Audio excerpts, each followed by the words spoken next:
Le marché central de Dolisie, on en parle encore. En effet, plus d'une semaine après le redémarrage de ses activités suite au déguerpissement et à l'assainissement, l'étage peine à trouver des occupants, quoique le rez-de-chaussée soit aujourd'hui aéré. N'est-ce pas là un manque à gagner pour la municipalité? Aussi, certains droits des vendeurs sont méconnus. Yves Makaya-Monton pour ce reportage.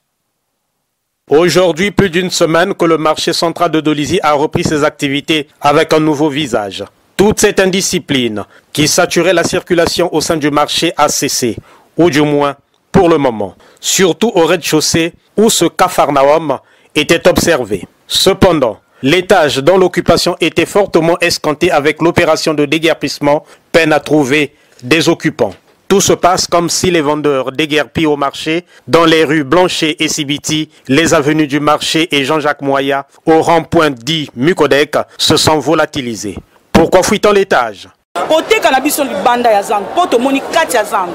Oyo eza libanda awa na balabala, biso to oteka na zangu. Eske mama neti mama mukola koki ko mata likolo, aya ko somba ne fiske boucle d'oreille, eske kokoka. Mais entre to libanda wa, bazoteka boucle d'oreille. Même yazoteka boucle d'oreille, mazoteka ngona prix oyo zoteka likolo te. Soki ye na sa zoteka 300, yo likolo oteka 500 parce que okofuta table à la mairie. Mais ye azoteka 300. Eske toko vivre bien, en tout cas conditions où ils ont permettre. Le conseil de ce Dolisien. Je pense que les mamans ne doivent pas s'affoler comme ça pour se dire que ce que la mairie a fait, c'est pas bon, mais on a fait ça pour la sécurité de tout le monde. On a créé un édifice que tous les gens peuvent aller vendre. C'est un grand marché et toutes les personnes peuvent suffire. Je conseille donc à nos mamans, à nos frères de rentrer dans le marché et puis de vendre, parce que les clients vont s'habituer, peu importe l'endroit, le client va toujours suivre là où on vend les choses. Donc ça ne sert pas de vendre dans les abords du marché, c'est mieux de rentrer dans le marché et puis je pense que dans les années à venir, les gens vont s'habituer. Si l'étage n'est pas occupé à son niveau optimal et le rez-de-chaussée a perdu nombre de ses vendeurs, il y a là, à non point douter, un manque à gagner pour la municipalité de Dolisie. Comment le compenser? C'est assurément un point qui pourrait figurer en bonne place à l'ordre du jour de la prochaine session municipale.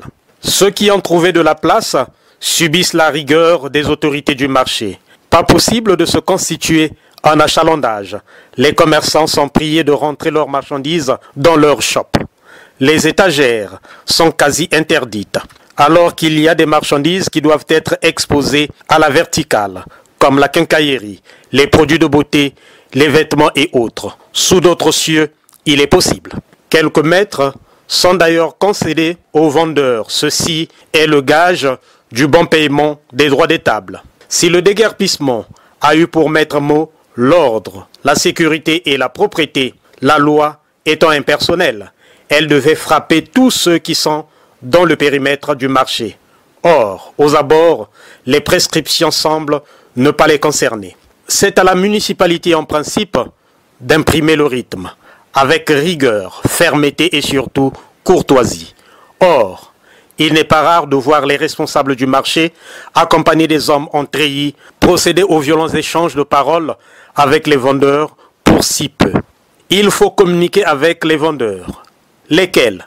Posons-nous la question, puisque nous avons appris que le comité du marché censé représenter les intérêts des vendeurs a été dissous par les autorités du marché. Seulement, quand la communication est absente, la rumeur siège.